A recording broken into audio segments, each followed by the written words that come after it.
Habis tuang pun tak cukup tau. Kena tambah lagi.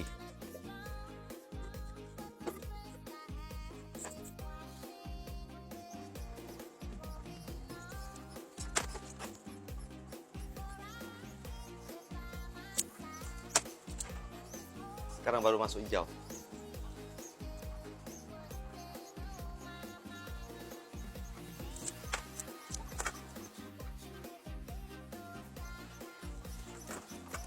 Okay, kita tengok dia sama-sama lah. Nyala lah. Hijau ni nyala. Color ni akan tembak 2 kali. Bermaksud ini buat color tanah. Nanti kita akan tindir dengan kristal. Ni kristal gold atas dia.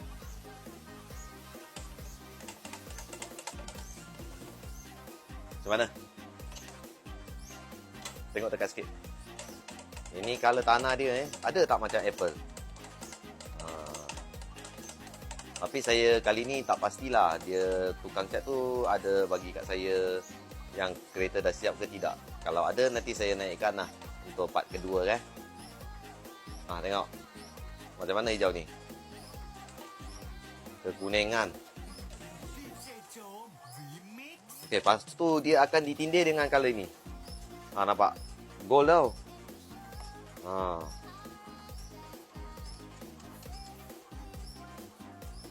Dah nampak gold dah.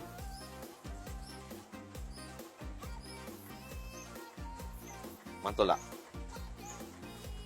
Mantul kan? Jadi kalau crystal gold ni kita nak tindir dekat mana-mana color pun boleh jugalah. Sebab ni kan dia bersih kan. Dia cuma bintik dia gold lah je. Tengok dekat sikit. Bling dia. Bright crystal. Ini kita panggil bright crystal. Wah. Color code 2351. Tengok dekat sikit.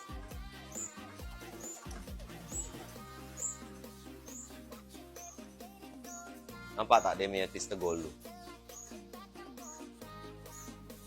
Lawa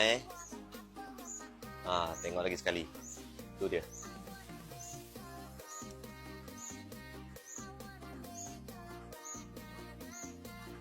Jadi apa-apa boleh goja saya.